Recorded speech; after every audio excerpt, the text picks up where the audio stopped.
Então, vou dar um exemplo bem rápido que tem a ver com minha área de pesquisa. Vários alimentos que são exportados para os Estados Unidos passaram a ser tarifados. Essas grandes empresas, esses produtores que exportam alimentos, não estão conseguindo mais exportar para os Estados Unidos. O que vai fazer com esses alimentos? Manga, açaí, café, tem alguns alimentos específicos que eu estou falando. O que aconteceu? Foi sancionado um decreto, uma norma, não lembro agora exatamente que instrumento regulatório que é, que faz com que esses alimentos que eram exportados possam ser incorporados na alimentação escolar sem licitação. Aí já vai vindo dando uns passinhos para trás. Beleza, vai ser incorporado. Que ótimo, você precisa atuar para essa redução das desigualdades, para a redução da insegurança alimentar. E aí eu venho para a minha pesquisa de doutorado, que é sobre democratização da alimentação.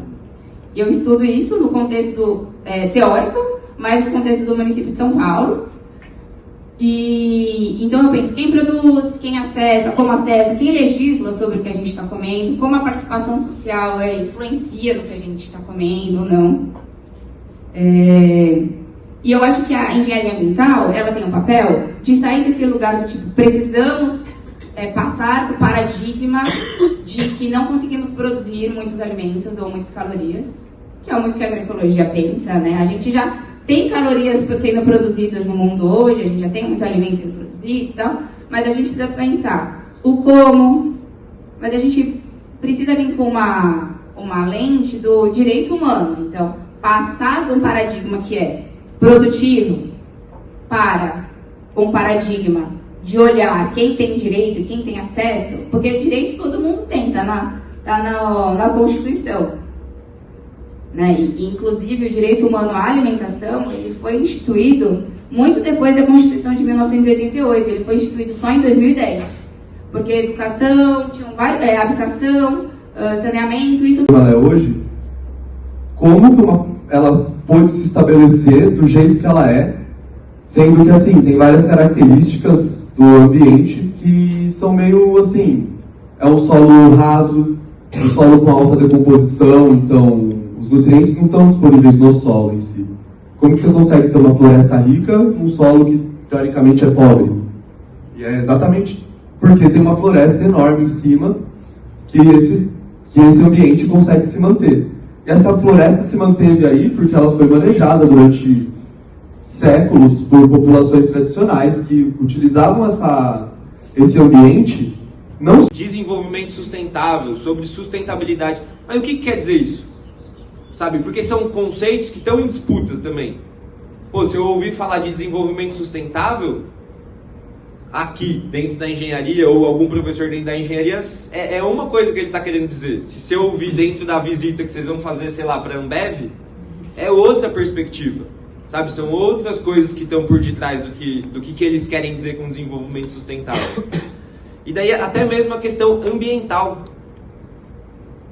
Pessoal, eu fui me identificar como parte do meio ambiente, eu, enquanto um ser humano, enquanto um homem branco, cis, tudo mais, enquanto parte do meio ambiente, depois. Antes eu nem entendia que eu fazia parte do meio ambiente.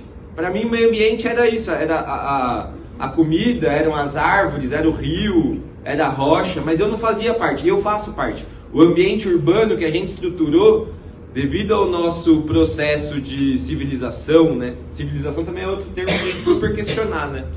Que é isso, os indígenas foram saqueados, foram assassinados, sofreram um genocídio aqui com essa perspectiva não, vamos levar a civilização. Agora, o que está acontecendo com Israel e Palestina e, enfim, outras guerras que estão acontecendo aí, guerras, né, estou falando de guerra, mas a gente sabe que não é uma guerra que está acontecendo ali no Oriente Médio, né?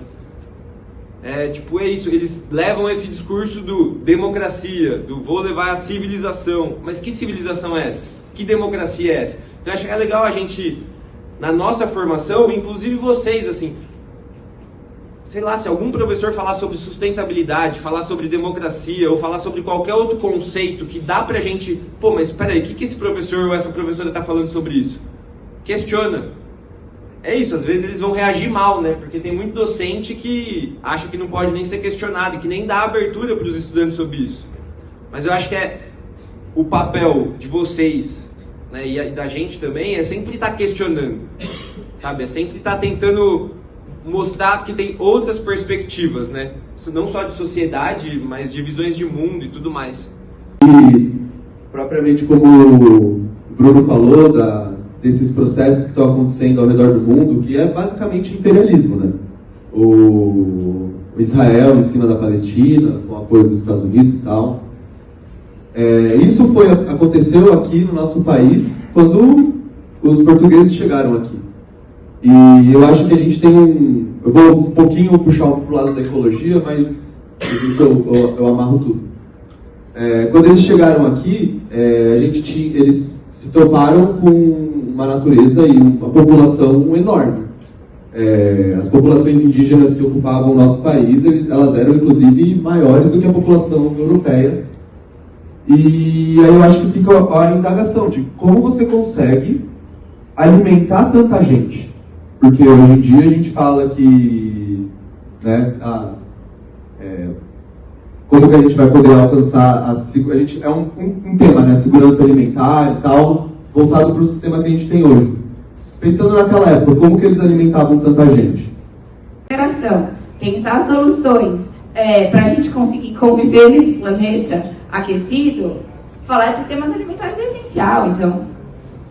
Né? Então, acho que é um questionamento, assim, até para a gente levar isso, a gente, enquanto engenheiro ambiental, enquanto categoria mesmo, levar isso para dentro dos cursos, para questionar por que a gente não está falando disso, já que são os maiores emissores de gases de efeito estufa. Da economia circular. Como conectar essa prática com as lutas sociais e os debates sobre justiça ambiental? Boa.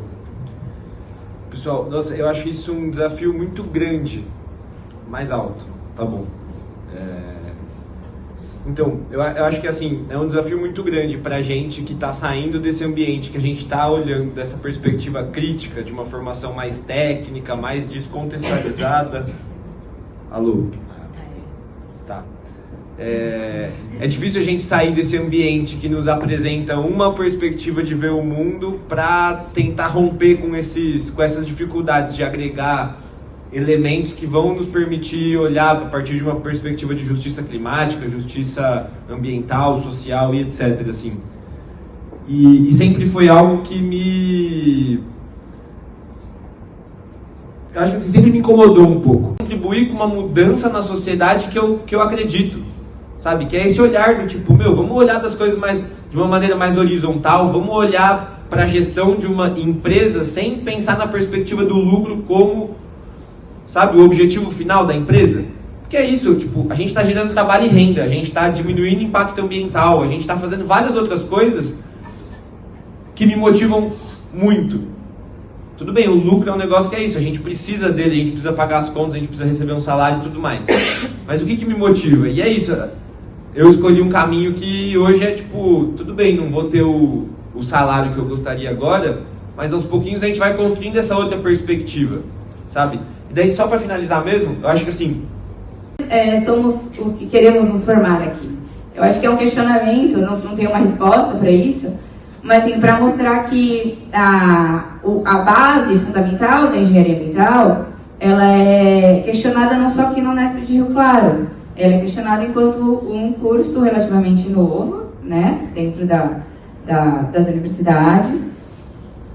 E ela fala aqui, eu achei muito interessante, ó, essa moça, acho que ela é do Centro Acadêmico da Engenharia Ambiental da Poli, ela fala assim, o que a gente observa fazendo engenharia ambiental é que temos mais um olhar da engenharia sanitária do que propriamente ambiental. Então a gente aprende como fazer o aterro, mas a gente não sabe sobre o que tem em volta dele, ou como que a gente vai fazer para recuperar alguma área. Ou quem está ali quem estava ali naquele espaço. Que biodiversidade, que ecossistema era aquele, mas principalmente, quem vai ser afetado por um aterro? Eu estou dando um exemplo aqui, trouxe isso mesmo, só para a gente... Startup aqui dentro da universidade, por que a gente não tem uma incubadora de cooperativas? Então acho que é tentar forçar um pouco essa outra percepção, essa outra lógica, porque a cooperativa não tem essa lógica do lucro, Não tem essa lógica do individualismo. Tem a lógica do tipo, legal, vamos trabalhar junto, vamos trabalhar em conjunto. E daí hoje, dentro da ciclovida, eu estou tentando trazer um pouco mais esse olhar. Do tipo, legal, vamos se reunir todo mundo que está trabalhando para fazer a parada acontecer e vamos entender como que a gente vai distribuir o recurso que está entrando. Sabe? Porque entra o recurso, a gente tem que pagar as contas. Beleza, mas depois que a gente paga as contas, o que a gente vai fazer com esse dinheiro? Isso daí vai virar lucro e vai vir para o meu bolso, que sou o idealizador? Ou não, a gente vai pensar em reinvestir, a gente vai pensar em trazer mais pessoas, ou a gente vai pensar em conseguir pagar um salário para cada um? Então eu acho que tem muito desse olhar do tipo, nadar contra uma maré, nadar contra uma correnteza, né? Que nos leva sempre pro empreender, pro olhar só para mim, pro vamos pensar no lucro, vamos, enfim, aumentar o faturamento para aumentar o lucro também, ou vamos explorar mais a mão de obra para conseguir aumentar a taxa de lucro. É esse olhar que a sociedade nos conduz a olhar, né? E acho que tem que ter essa resistência e essa vontade de falar, não, peraí, dá para fazer diferente, sabe? E acho que, enquanto engenheiros e engenheiras ambientais que estão se formando, eu acho que tudo que a gente está falando um pouco aqui é isso, é tipo, conseguir ver o que está sendo apresentado para a gente, seja dentro da grade curricular, ou seja dentro da política, do que está acontecendo na sociedade, e entender que existem disputas, que existem caminhos diferentes que a gente pode seguir. Mas, pessoal, assim, eu estou falando tudo isso, startup aqui dentro da universidade, por que a gente não tem uma incubadora de cooperativas? Então, acho que é tentar forçar um pouco essa outra percepção, essa outra lógica. Porque a cooperativa não tem essa lógica do lucro, não tem essa lógica do individualismo. Tem a lógica do tipo, legal, vamos trabalhar junto, vamos trabalhar em conjunto. E daí hoje, dentro da ciclovida, eu estou tentando trazer um pouco mais esse olhar. Do tipo, legal, vamos se reunir todo mundo que está trabalhando para fazer a parada acontecer e vamos entender como que a gente vai distribuir o recurso que está entrando. Sabe? Porque entra o recurso, a gente tem que pagar as contas. Beleza, mas depois que a gente paga as contas, o que a gente vai fazer com esse dinheiro? Isso daí vai virar lucro e vai vir para o meu bolso, que sou o idealizador? Ou não, a gente vai pensar em reinvestir, a gente vai pensar em trazer mais pessoas, ou a gente vai pensar em conseguir pagar um salário para cada um? Então eu acho que tem muito desse olhar do tipo, nadar contra uma maré, nadar contra uma correnteza, né? Que nos leva sempre pro empreender, pro olhar só para mim, pro vamos pensar no lucro, vamos, enfim, aumentar o faturamento para aumentar o lucro também, ou vamos explorar mais a mão de obra para conseguir aumentar a taxa de lucro. É esse olhar que a sociedade nos conduz a olhar, né? E acho que tem que ter essa resistência e essa vontade de falar, não, peraí, dá para fazer diferente, sabe? E acho que, enquanto engenheiros e engenheiras ambientais que estão se formando, eu acho que tudo que a gente está falando um pouco aqui é isso, é tipo, conseguir ver o que está sendo apresentado para a gente, seja dentro da grade curricular, ou seja dentro da política, do que está acontecendo na sociedade, e entender que existem disputas, que existem caminhos diferentes que a gente pode seguir. Mas, pessoal, assim,